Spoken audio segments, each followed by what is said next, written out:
Could you just start off by giving your name, your age, and your profession? My name is Elaine Kenseth. I've lived in Amherst since 1949. Lived in the parsonage at South Amherst. My father was a pastor. My mother was the pastor's wife, and they were there for 40 years. So then they came to this house, and I went up to Miller's Falls to another house. Since I went to schools in Amherst, and I went to Bates College for 2 years, and I went to UMass for 2 years. I didn't come out with anything that I could do from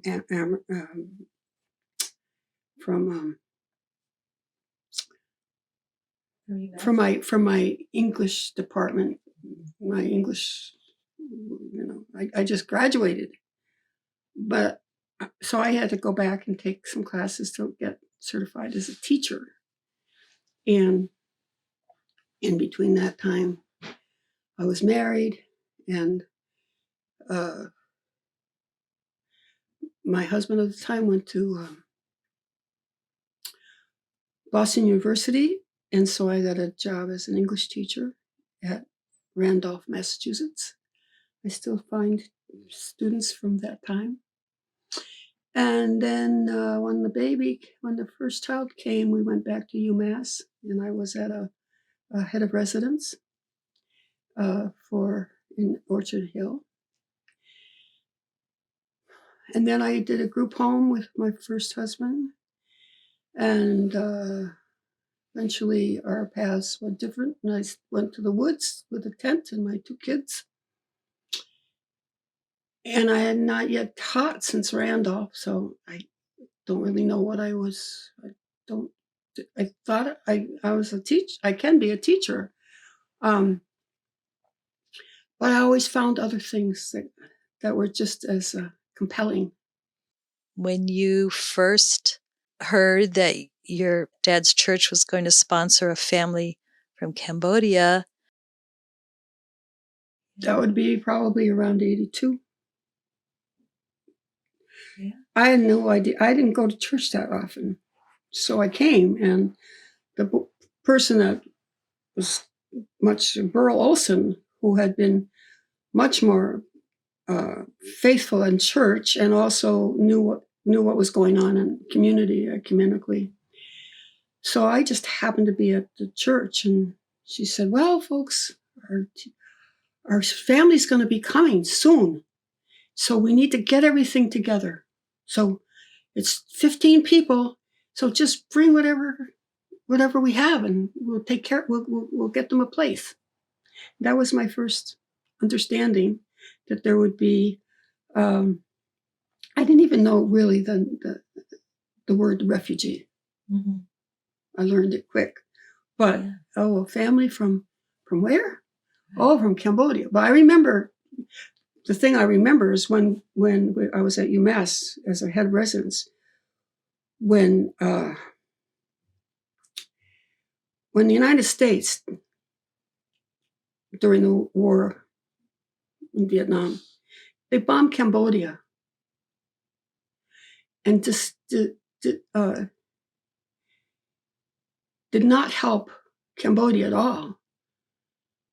Destabilized Cambodia up in the northwest, and that hurt my heart, I guess. I was very churned up about that, but I wasn't really. I was living in apartments, and I guess I was going back to school again for a master's. When you came to the South Congregational Church and heard that this family was arriving and that there was a lot to do, did you start to get involved then? Well, I guess the Virgo, because Burl said, just bring everything. Mm-hmm. We have 15 people, bring everything. So I called her after church. I said something to the effect, "Burl, everything means what? What? No, 50 galoshes, dry milk, or what? We need to have lists. Would you like me to make a list? And then then everybody, and there's something for everybody to do in the church. If they know exactly, like you said 12 people, so let's say 15 people really. So maybe 20 dinner plates, 20 cups, 20 glasses of big glasses, 20 small glasses, cutlery, et cetera, et cetera. I started to take it down to not, well, let's just get what we can, or bring everything we have to so that way people say, I don't know what I have. But if they say, oh, well, I have those, I have some plates that's in the back cupboard. We don't use them here. We'll bring it. So it was something for everybody in the church that could do. And it was really remarkable because once we had these lists of things, oh, I can do that. After church, then people would sign up and, oh, we could do that. Oh, we have picture books, and I used to teach. I could help with English and all that stuff. So it really engaged. And people said afterwards, as it was happening, I mean, we found a house for 4 bedrooms. We thought everybody needed a bed. We didn't know that, when you're used to a different culture where you sleep where you sleep where you fall asleep. And I learned that once I finally got over to Cambodia decades later. But we didn't really need 15 beds, or maybe 2 double beds and the rest for the kids. So, but it was really outfitted very nicely for the, in a sense, in a good sense. Yeah. And we had plenty of blankets because we understood that New England winters are not going to be or spring will be like in Southeast Asia. I was reading that they arrived in March. Yeah. So they must have been kind of cold. It was kind of like first. In here, but it was a cold March actually. And they thought the house was warm, for example. Mm-hmm. And then someone, we got a car, and they learned how to to drive on our streets. What happened that made you decide that you wanted to go to the refugee camp in Thailand? Well, I can remember very well. I walked in, I was often at the Soames house a lot. And one time I came in, and the Soames daughter-in-law, Saran, she was weeping. And I went up I said, Saran, what's going on? Are you okay? Are you sick? What's happening? Are you all right? Are you really all right? And she said, my father cannot come. I said, what? My father, he cannot come. They said if we went, then we could bring him after. And we're here, and he is still there. I would never, ever got away. I wanted to be with my father. And that just hit me. I had to find out what they didn't have the name to come. What is that? So I called Richard Brown. I said, what's going on? He said, there's the Refugee Act of 1980, but they're rejecting people. They're just rejecting people. I didn't know what that even meant. So I started asking questions, and yes, indeed, there was things are not going the way the Refugee Act was written. The Refugee Act says if you are out of your own country and you're in a third country and you can't go back because of persecution, because the Khmer Rouge are still in Cambodia, then you can become a refugee. You have the chance to become a refugee. Not a chance, but you could be a refugee. And that's the act. That was an act that Ted Kennedy and John McCain, it was a bilateral act. 1980 Refugee Act. It was the law of the land, and it wasn't being processed on the Thai-Cambodian border at that time. The president of the time, Dr. Reagan, had his lieutenants and colonels all around, and no, we don't have to do that, because there's a lot of money that went into Reagan's work, but they were people that said, okay, as long as we don't have extra people, I can't even use the words, people who are not American coming into our country. The yellow menace, the slanty eyes, we don't need that. I found the literature about that, and that because I didn't understand it before. There was a lot of money goes to keep America for Americans. And when I figured that one out, that was one thing. And then also just the fact that Saran was crying. And if it was me, I would want somebody to find my father. So I had those two. I didn't know so much about what the immigrations were doing, but it wasn't doing the right thing in terms of Saran's father. So when I asked Richard Brown what was going on. He said, well, the immigration's really bad right now. We don't know. And I don't like that. And takes that as, said, okay, so we have to do something. They can't, we have to do something. And so when Richard had gone, went and would meet everybody from all the New England area and New York and New Jersey. And Peter Pond would give him all the information he has because he was the regional person. And Peter said that they, as they were rejecting, they could say, oh, all the people from this, if you're a refugee, you can come, but you don't come as your 50 people together at once from they decided, because there was 750,000 refugees on the border, that they were going to go case by case, family by family by family by family by family. And of course, that is a very laborious process, and people were not coming. And I don't know if it's the Norwegian part of me. My father had a big family. I couldn't think about what would happen, how I would feel. So when Richard said, well, Peter Pond just brought Kitty Dukakis and Gail Sheehy and a few others to the camps, and they said it's terrible, and now he's going to take lay people. I'm a lay person. Mm-hmm.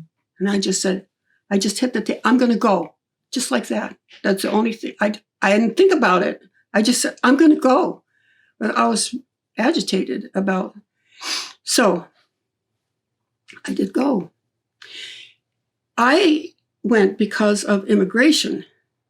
However, when you're in a Cambodian community, the word gets out. Oh, so this yard I'd be sitting here and my 3 or 4 cars would come up.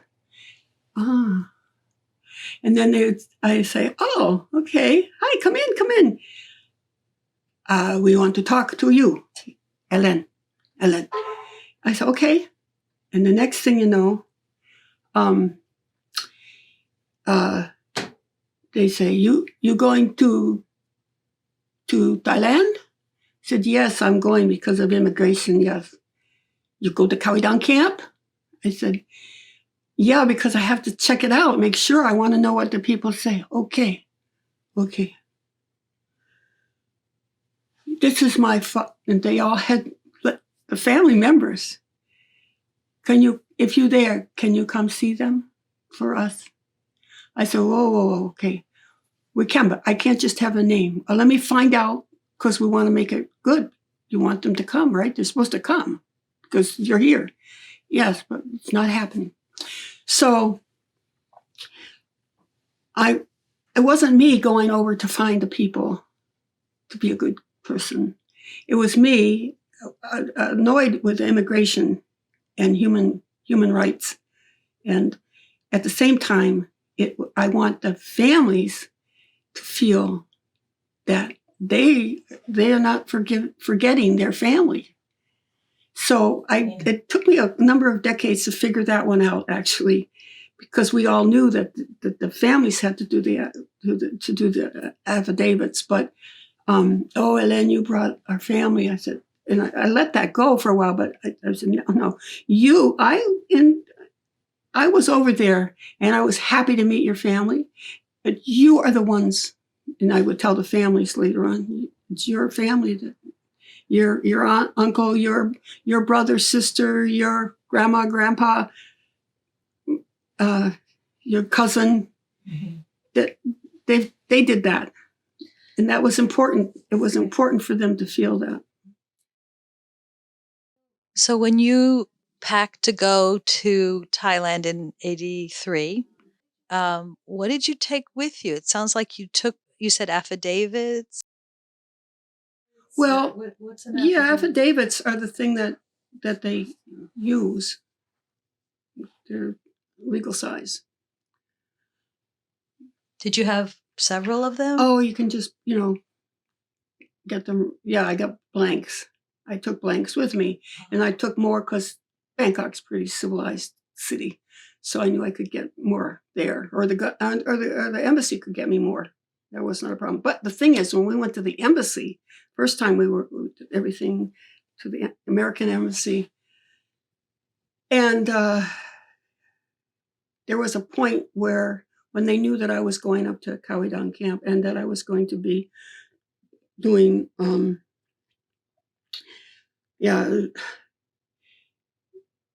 we had to have some meetings in a room that most people didn't go to, because it was decided, the embassy at that time in '83 said somebody has to go to Hong Kong and talk with the district director. That was the whole thing about immigration. And we don't know what's going on. Can you tell us about going for the first time? Well, there was 4 or 5, 6 other people like myself that went over with Peter Bond. So we met we met in the embassy, and then they took us up in a van to Khao-i-dang, and I had, I don't know, about 17 or 18 families from Mr. Boo's family, Sivorn's, Soam family. All the families had at least 2 or 3 or 4 families. So I had to bring, when I understood it, I got affidavits, because they filled out the affidavits, and then they need to be brought to the embassy so that they could see, so that I would say, I'm giving you 10 affidavits. I hope you can process it. This is the 3rd or 4th time they've done it. You need to, they need to come, because we have people that are ready for them to come.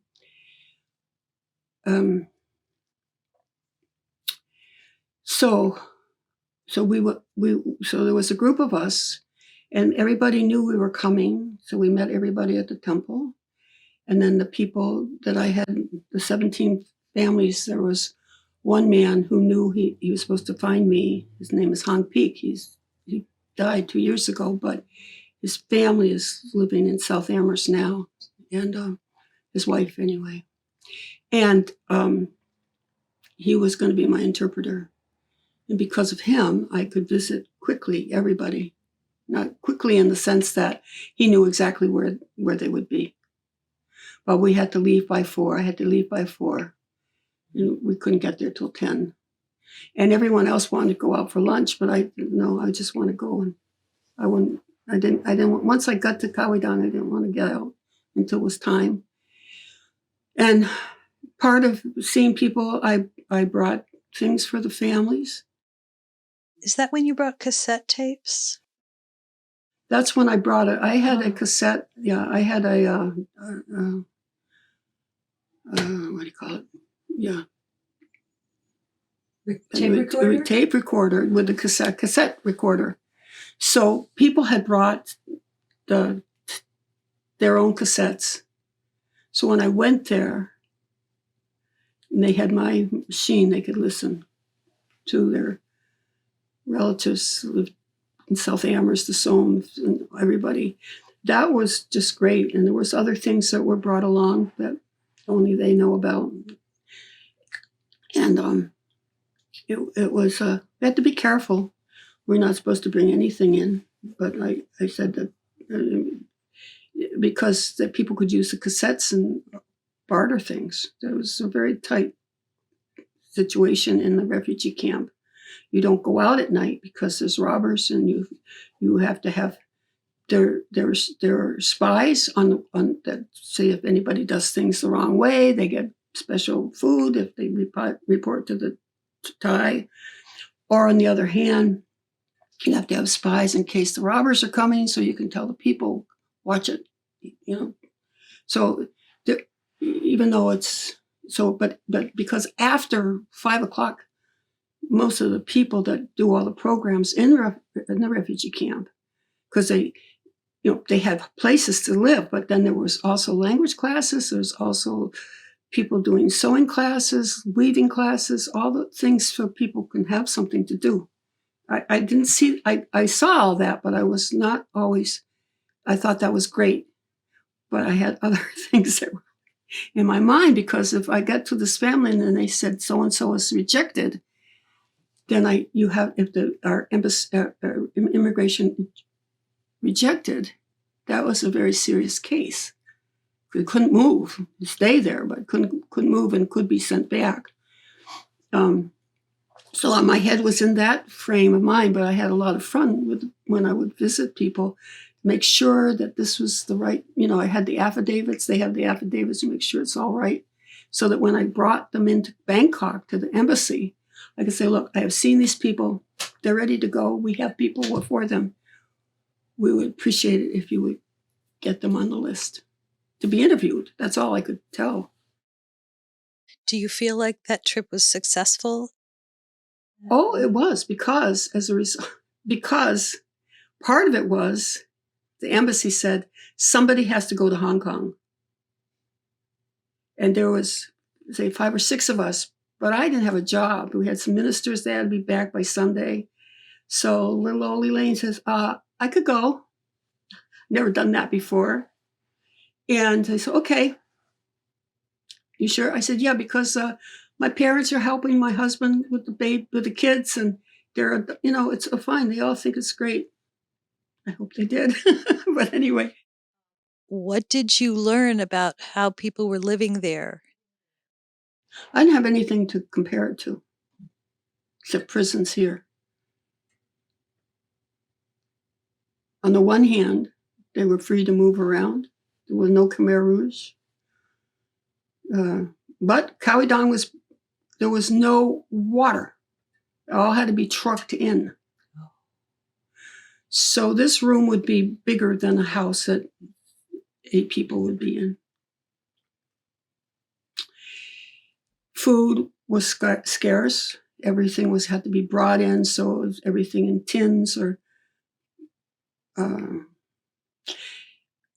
on that. Those kinds of things were difficult. On the other hand, the Cambodian people knew how to garden, and so instead of trellises on the, like in a garden for peas, everything that could climb would be up on top of their roofs. And they help each other.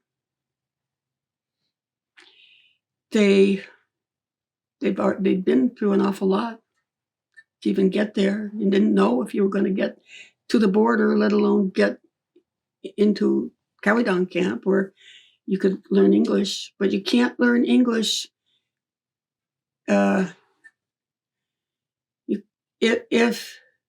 the Thai community outside of there's just an awful lot of politics. If the schools outside in Thailand went only up to 6th grade, then you couldn't have anything organized beyond 6th grade. You cannot have people in the refugee camp getting a college education with the people here only going to have schools till they're in 6th grade, what we would call 6th grade. So there's a whole bunch of stuff I had to learn by just being around. There was no guide exactly. But the camp itself, for the most part, was it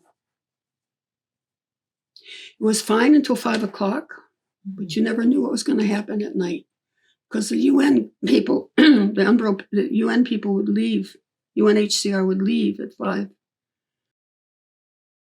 It was Thai soldiers in charge then at night? Well, they called it Task Force 80. It was like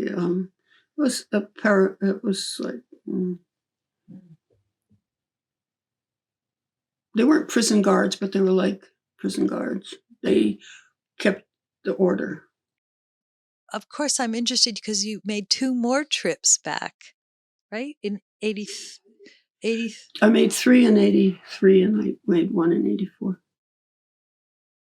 When you left, did you think you were going to come back? How did you decide to go back for your second trip? Well, I don't know. I have no idea. I think the work wasn't finished. But that was the immigration, the rejection. But that first visit is when I went to Hong Kong. And I had been reading Gandhi. Can you summarize the Hong Kong visit? Basically, I went to Hong Kong, had an appointment in the Hopo building.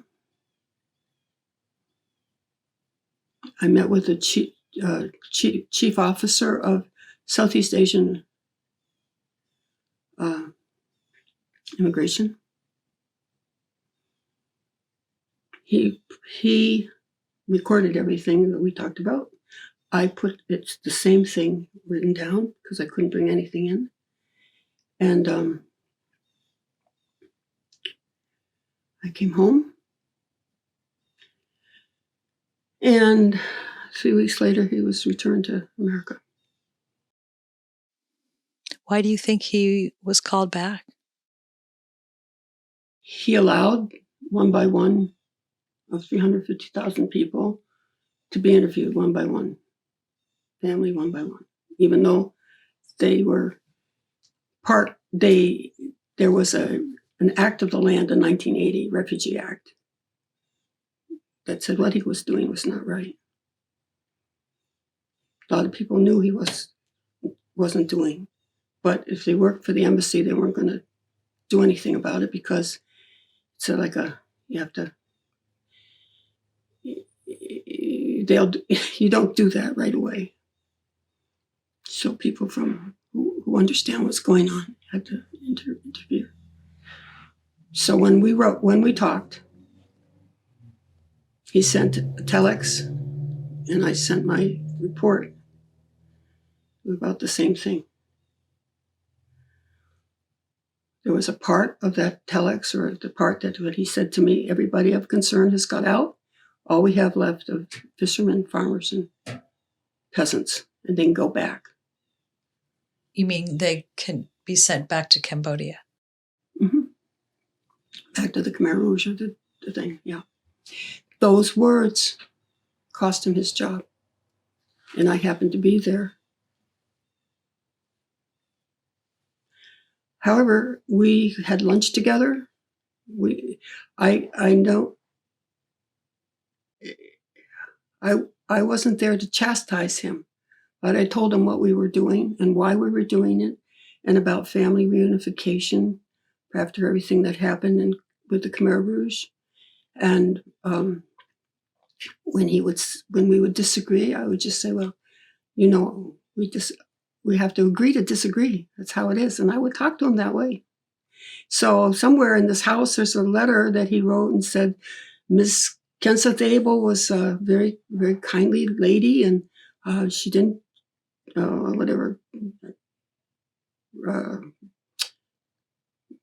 would you argue with me about anything. And I wish I could find that because he said she's a very nice person. and he had to say, and he said that, and he was being recalled because of his words that he said to me.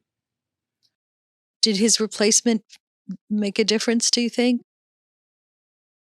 We found a couple lawyers that were willing to go over, but I'm not sure they did that much. They were more like watchdogs.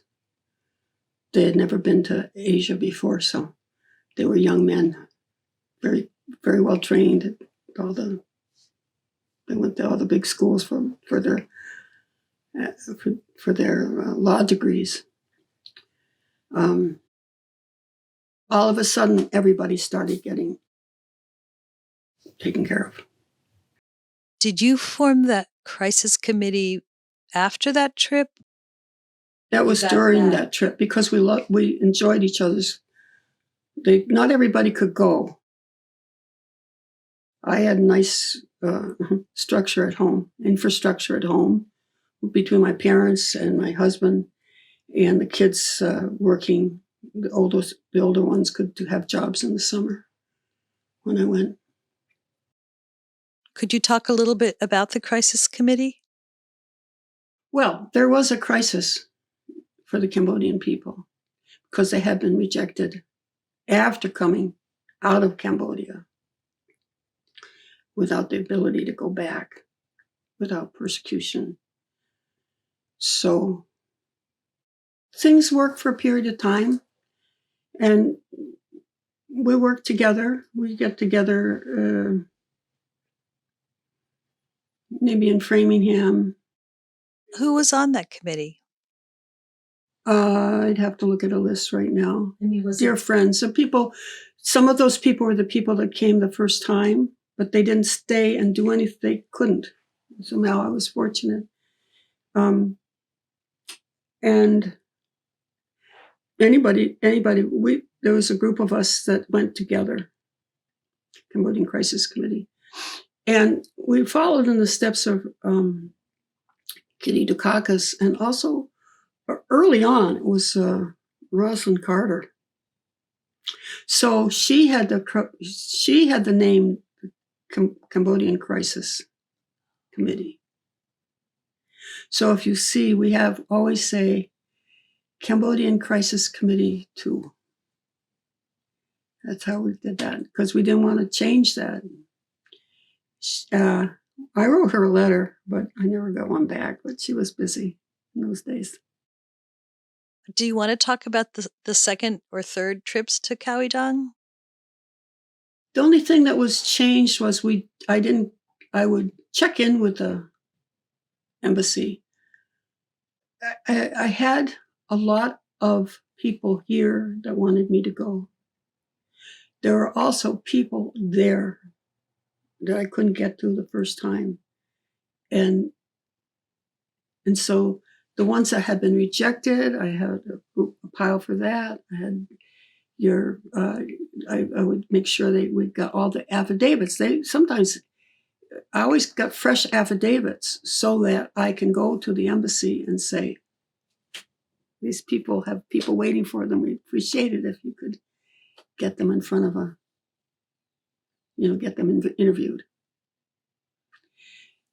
When I first went down, the people that went with Kitty Dukakis and Gail Sheehy and a few other friends that Peter Pond knew from New Hampshire, there was a fellow who was, so all the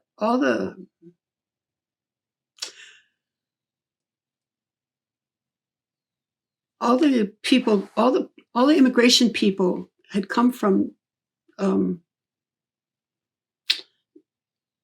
they were Texas Rangers prior to. They were very big.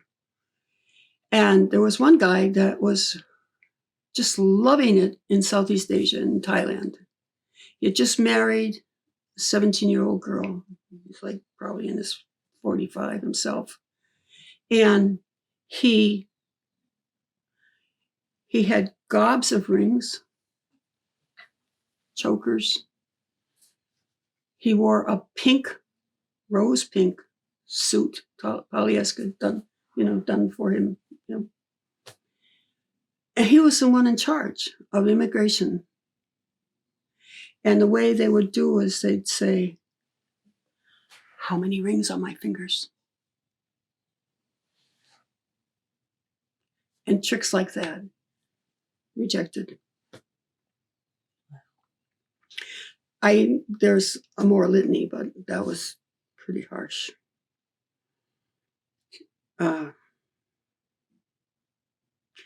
So it was important.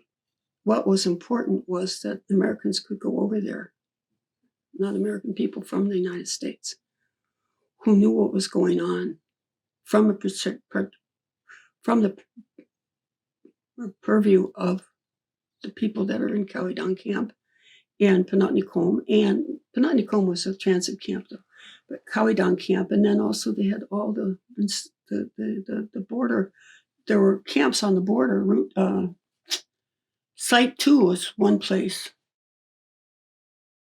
Did you go to Site 2? Yeah, I did briefly. I wanted to go there. I mean, these are the things that we would leave in the morning. I would have all my papers and stuff. And sit in the back. We had to go through all kinds of checkpoints. Sometimes they want to look at the papers, all that. People are very, very sawadika to all the people that are rummaging through what we have.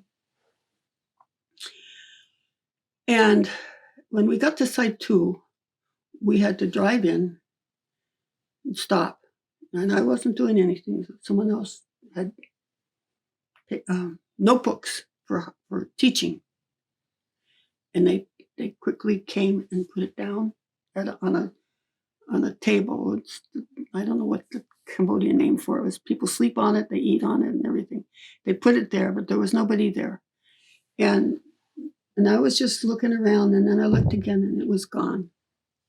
It was all appointed because it was teaching material, but could be a lot of other things in there as well that I wouldn't know about, except that it would not be something that the Thai would want them to know. So this thing this big, it just disappeared. And I asked about it, and they said, it's a rendezvous. Don't ask any more questions. Because at Site 2 did not have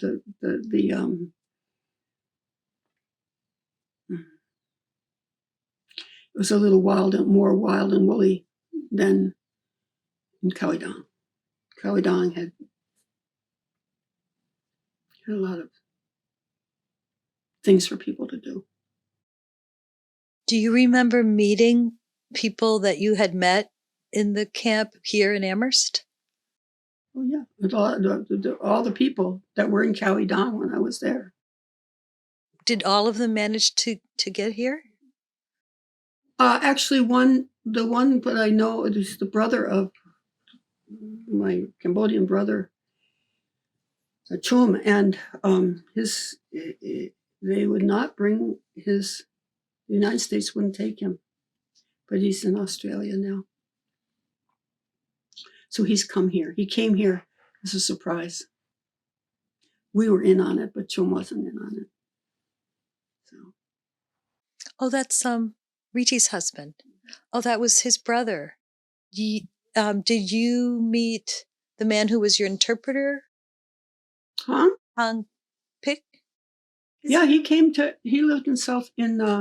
they lived in Pelham for a while. His wife now, he died 2 years ago, but a year and a half ago, his wife lives on Chapel Road now. And his son, is he Sophia? Well, he has 5 kids. Uh-huh. So Piep was the oldest, and his father taught him some English. Hang's English was great, and he was my interpreter for everything. Mm-hmm. Every time I came, until the last time he had already gone. Was he sponsored by an Amherst church? I believe I'm not sure exactly. Sarun, there were a lot of relatives that helped him. In one sense, they they also had some kind of a sponsor. I wasn't doing the sponsoring so much, and I think that was a sadness for them. But it was probably 2 years. I mean, you leave the camp and then you have to be a certain amount of time in Panatnikom, and then you go to Philippines, and then you stay there about a year because you learn about, they have American style homes, and so people can learn about electric stoves, electric ovens, so that they, when they come to the apartments in wherever there are apartments, they will know what to do. Because the stories of when the other people didn't have the same thing that we had in Amherst. And a lot of the refugees that came to, for example, East Boston, is a good place for cheap rent, but they didn't know how to cook except on a fire. So one of the guys that was with me on that first trip, he was a Lutheran pastor there, and he said they were eating in the snow outside. They had a little 2-room, because so the Lutherans always had sponsors. But refugees could come in and they don't have to have sponsors. They just get some food, vouchers, and some social worker finds a cheap place, which was what was happening in East Boston. And not everybody had what Amherst people had, like the Soames coming to a house. Yeah. We thought that was the only thing that could happen. But when I was in East Boston and I saw this same amount of people in a 2-room place, and they had nothing. They had 2 chairs. They're all sitting on the floor, bare floor, nothing. I know you made a trip to Washington, and can you talk a little bit about your efforts there? Well, Peter Pond set that up.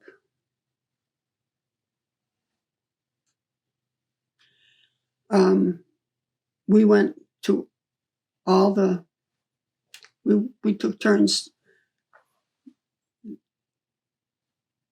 how do you put it? We knew how many people in Arizona that needed to go to Arizona, DC, wherever. And so when we went to find people, we'd say, these are all the people that live in your state or in your part of the country. So we also learned how to, if they were around Tucson, that would be one thing, and or if it was Santa Fe, it would be another. So we would know that. I'm just making that up, but so we could write. So the idea was we would write to the representative of the United States representative. We know that there are these many people who have been sponsored that are in your district. And we were always working to, I can't remember all of them, but there were always things that the immigration is not working for these people. Their families can't come, blah, blah, blah, blah, blah. And so part of our outreach was to the people who had, the politicians who had people in their area. That was one thing. And we were also helping with people who had, like in San Francisco, there's a place called the Tenderloin, which is a special place for a lot of people that were down on their luck, but it was a pretty good community stuff, and they were dealing with Cambodian refugees. So we would share things that we learned, and we'd send things out to across the country with the help of the 29 Lutheran agencies that are in the country. So that was our checkpoint. And depending on who's there, I mean, I was on the phone all the time talking to people. And I wasn't getting paid, but my telephone bill was getting paid by a mysterious donor whom I know. So your goal was to go to Washington and have people in Capitol Hill understand what was happening in these border camps and understanding the barriers to family reunification of families that are in their districts. So you know, you have to get known first before you can just tackle this is what we want, because that doesn't work. So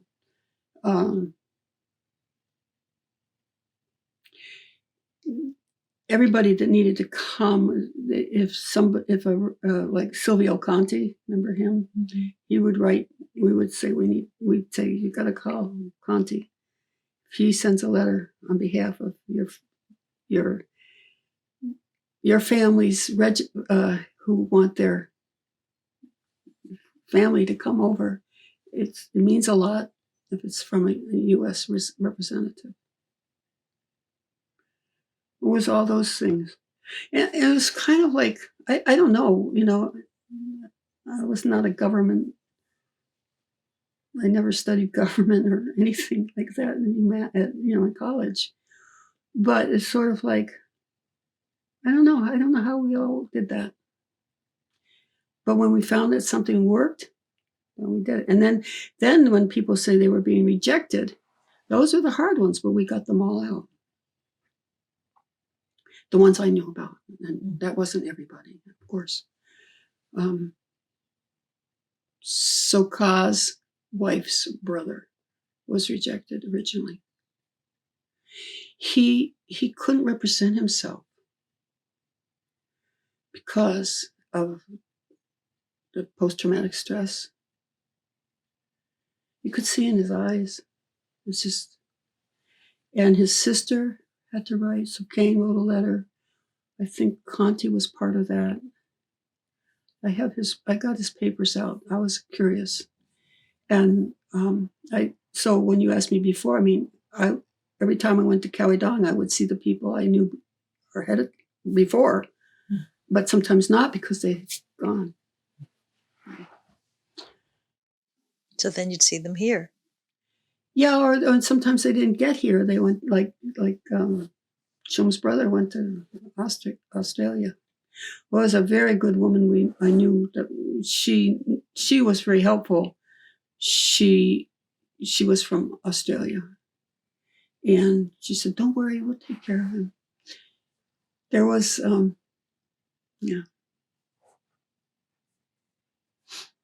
there was a lot of there was, for example,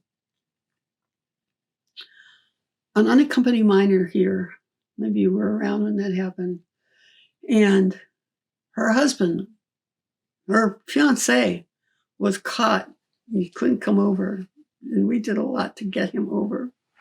And she became a citizen so she could go and visit him in the refugee camp, the transit camp.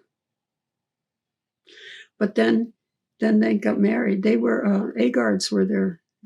She lived with the A-guards after the other family left. So many stories, huh? Yeah. That was a happy one. But the harsh ones were like the people that were rejected, the assumptions that were made by the American immigration people, the people themselves, the officers themselves. What were the reasons they would give for rejecting somebody?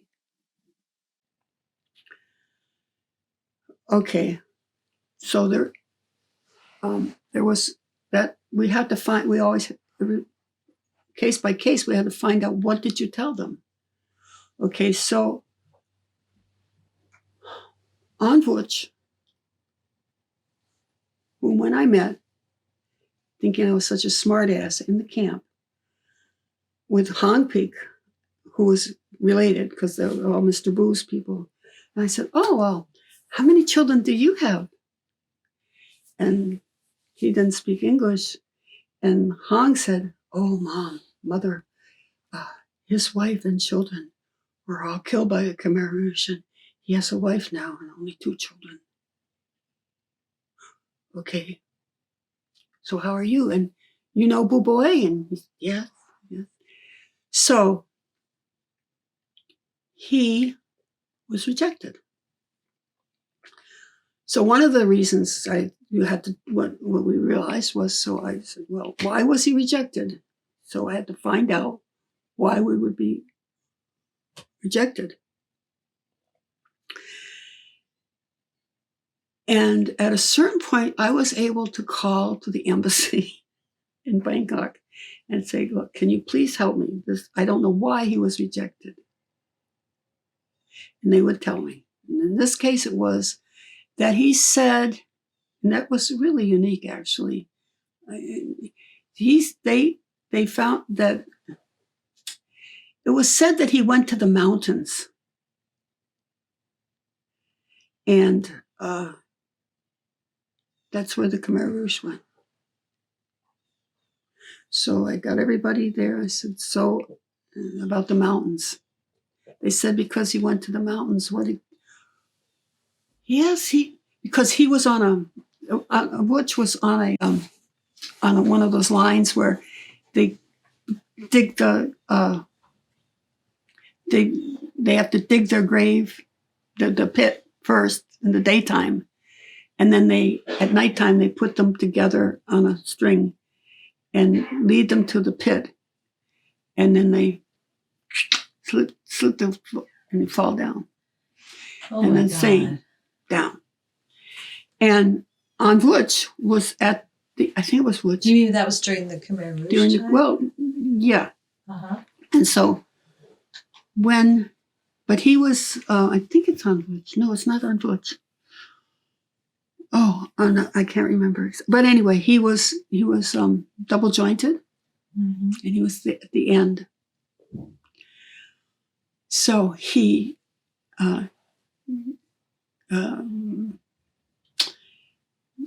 got himself undone because he could move his things right, and he karate kicked the guard and went to the mountains.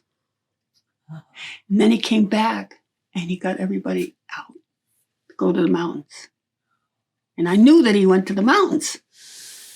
But what I didn't know was they said, oh, when when the people would come, I had my kids' blocks down there, and they'd say, okay, here's the camp, and here's this, and here's the mountain. And there was low mountains and high mountains. And I said, they said he went to the mountains. He took everybody to the mountains. Yes. But they think they took, that if he was Khmer Rouge, he wouldn't go in the high mountains because they don't know about the high mountains of Khmer Rouge. But he grew up with those high mountains, and he just took everybody to the high mountains. Maybe a simple thing like that. Wow. And so he got them all out, and everybody knew. God bless him. It was a very interesting coming back. You know, he had a young wife, and she was liking people, and I think it was Providence. So he had just 2 girls, and he had down in so he was living here. So he was rejected, but you were able to get them to change that. Yeah, but because of the mountain. It's a big thing. We had to have a big meeting, and what do you mean? And so I said, okay, he was at the low mountains, high mountains, and yeah. But those kind of rejections take a lot of ingenuity and help from the others that were there and all that. And then I write it up for them, and then they take it, and we came. So the thing is, he had two girls, and he was taking care of them. And they went to school, and he was very strict. So the other kids at Fort River said, they can ride the bus all over Amherst. Why don't you come with us? Well, my father can't do it. Just go. So he was like petrified that something had happened to his girls. And then they said, the kids said, there were some kids that were foster kids. They said, if you say that something bad about your dad, they'll take you from that. And then, because we can ride because our guardians say it's okay. And he won't because he lost all of his family. He won't do that. So they told the people at the Fort River, my father is not good. He beats us. So they called me. They were going to put him in jail or something. They called me and I said, "What? No, wait a minute. You got to talk." And I had to go down and say, "Look, this man loves his children. He does not beat them. What is going on?" And I told him the story.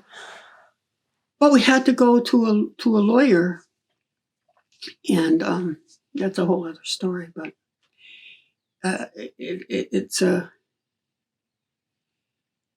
come to this country and then you have other things, not the Khmer Rouge, but other things. Absolutely. Yeah.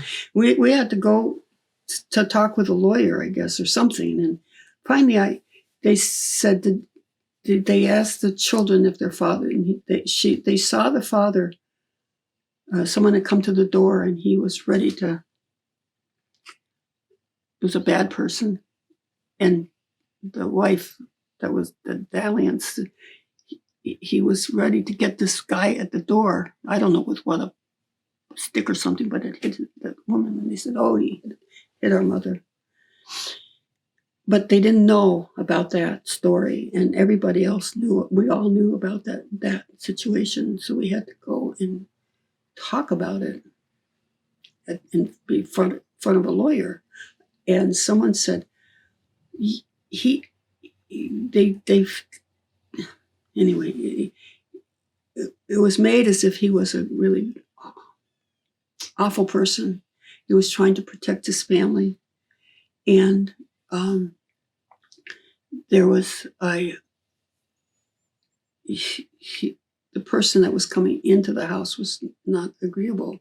And he wasn't, but he was there not just to threaten, but then she came and he hit her, didn't mean to. So, what was I saying about that?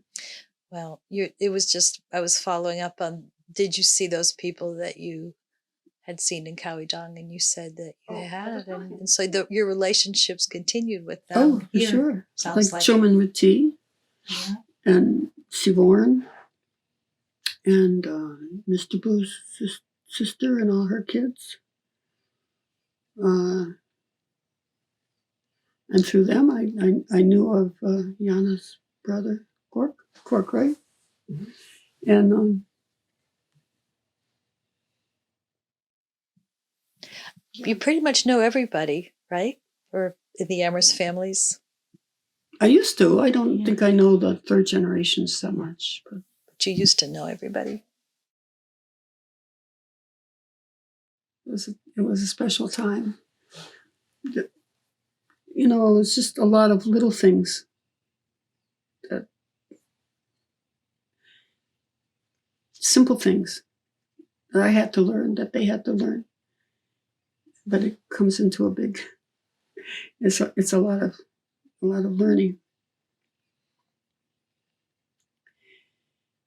And I didn't ever take, if it was a rejection, there were quite a few rejections we got overturned because it was just nobody wrote the right thing.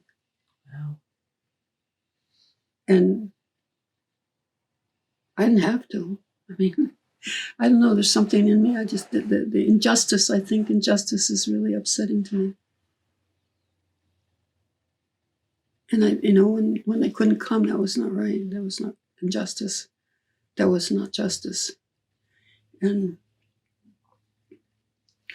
we're talking about the Cambodians, but then, I also worked with Slavic Pentecostals that came in in 88, 89.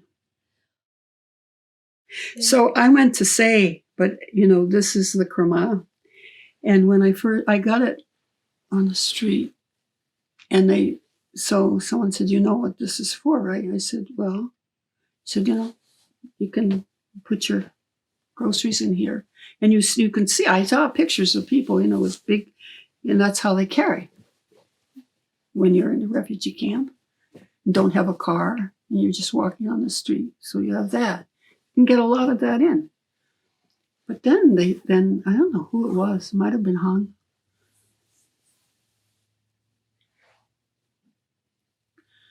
It was a Cambodian who said, "Well, Elaine, this is also how it's done," and he goes like this, ties it up, and throws it over something. That they would. This is the way. This is how. If it was just too much, you would suicide. Wow. That's what they use these for. So for me, this was a very precious thing to wear for all the souls. And the one time, the last time I was in Cambodia, there's a big lake in the northwest that was made by the enslaved Cambodians under the Khmer Rouge. There was no need to do this lake, but they made it. While they were working, there's some locks out of cement. And you would work until you died or until you could get some food or something. If you were bad, they threw you into the cement to die. The Khmer Rouge. Oh no, they didn't throw you in the cement. If you died, if you were bad, you would be put on the top, like spread-eagled, and let the birds eat you. And then, I don't know what they did with it, put it in the... But then if you were a good worker, and you worked till you died, you would be put into the things that were making the bricks, the big bricks of cement. So this was in 2006. And I heard everything. I just said, "Excuse, I'm going to go for a little walk." And I walked this way, the road's there. Maybe I already told you. And all of a sudden, there are all these butterflies. My brother used to go after butterflies, so I know I never get them in the net. Wow, it was like hundreds of very different kinds of butterflies. And I just said, "Okay, it's a sign." Because butterflies are like they transform from the caterpillar to the butterfly. It's a metamorphosis. And I just felt like that was all the souls of those who perished at that place. And I couldn't move really very far for about a half an hour. And even now,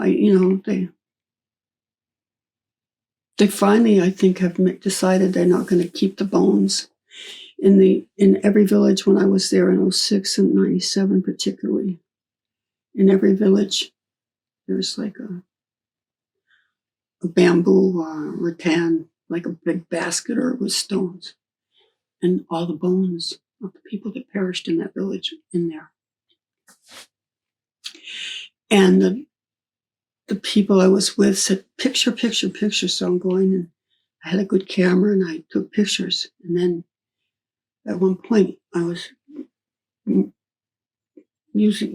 getting a lens, so I was getting some, and I realized this is a person's eye. no eyes, just skull. And all I did was just, and I got up on the Roman Mato, and you don't have any sides, but just a board. It goes like that. And I just sat in the middle like this. And the two men that I was with, they saw one came on this side to hold me that way, and the other one came on this side, Han Kun. I have a picture. He's like a brother. And he just put his arm around me. He had 5 kids or something like that. He just held me. He didn't say a word. I just had this strong arm there. I'll never forget that. Wow. And now they're taking the bones out of the villages now. I understand. And I hadn't thought about that until somebody said that's what they were doing. And that was what, 18 years ago.